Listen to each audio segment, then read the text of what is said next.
Something else from the chatbot. The AI profile of the Carmel mayor's race says, and I'm quoting, Finkham has pledged to continue investing in police and fire departments, while Nelson has pledged to work with community organizations to address the root causes of crime. Is that a fair characterization? No, absolutely not. I've served on city council for 4 years. I've approved every budget and every request by our first responders, our police and fire. No, I don't agree with that whatsoever. One more question based on that AI-generated summary about this campaign. We asked the Bard chatbot, how do the values of the candidates differ? The chatbot replied, and I quote, overall, Finkham is focused on continuing Carmel's economic growth and maintaining its safe and beautiful environment. Nelson is focused on addressing Carmel's growing inequality and its challenges related to climate change. End quote. Fair characterization? Absolutely not. Absolutely not, Bill. So let me point out here, in fact, the same person at Recenter, Indiana, asked Bard on 3 separate occasions to profile the Carmel mayor's race, and each of those 3 responses contained mistakes, just not the same mistakes. Incidentally, one Bard profile of you, one we did not forward to you, describes you as a former school teacher. Have you ever been a school teacher? Bill, no, I've never been a school teacher. I think what we're learning is that maybe Bard has some growth and some, needs to be improved a little bit. I'm frankly a little surprised that we're talking so much about Bard and we're not talking about the issues here. Well, I think the issue that's new to this race, the reason we're looking at AI is because people are busy. They take shortcuts when they can if they think they'll get to the right destination. And I appreciate your helping us underscore that the extra effort in individual research may be worth the time. Right. One of the other things I noticed in the Bard comments that you had was that Mayor Brainerd was term limited. That's exactly why he didn't run. No, I am. And that's not true. Well, it's not. It is not true that it's term limited. Yeah, Bill, like many of the things in the AI answers that you received, they're not true. For example, I mean, even just looking at what, the motto of my campaign is, it should be, keeping Carmel moving forward.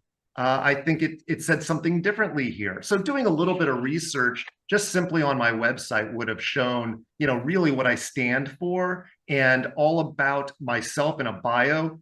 Again, not mentioning that I was a teacher anywhere. And so those are some of the disagreements. But I think what we're looking at here is really the question is, what makes me different from my opponent?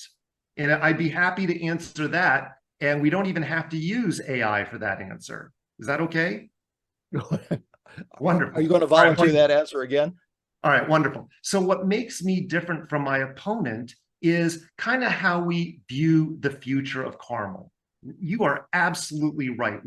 Whoever is next mayor has to fill some very big shoes. Mayor Brainerd has been a leader and a visionary and has built a terrific community here that people love and are trying to move into. So what does Carmel 2.0 look like? Well, this is what I think it looks like.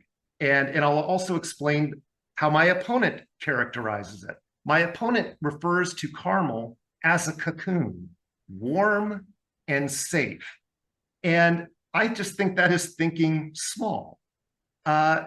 Also, she refers to Carmel as a place that, there's a Carmel way of doing things. And she also says about people from Indianapolis that we don't want those people here in Carmel. What does Carmel look like to me? Well, it is an inclusive place. It's where we value human beings. We create economic opportunities by partnering with our sister cities. As I had mentioned earlier, it's a competitive world. We have to remain competitive. We have to attract headquarters. We have to attract young people who are going to fill those high-level types of jobs. We also need to defend our school district. I had mentioned earlier that my opponent has yet to endorse or accept and remove the partisanship from just saying that she would approve the resolution. And if we don't pass it, I'll say it again, 1 in 5 teachers will lose their salary. When I knock on doors, I do get the question sometimes about the increasing assessed value of people's homes. One way we can drop that value of a person's home like a lead weight is to mess with our school district. I want to make sure that our school district remains the best in the state and one of the best in the top 1% in the country. As mayor, that's what I will be focused on.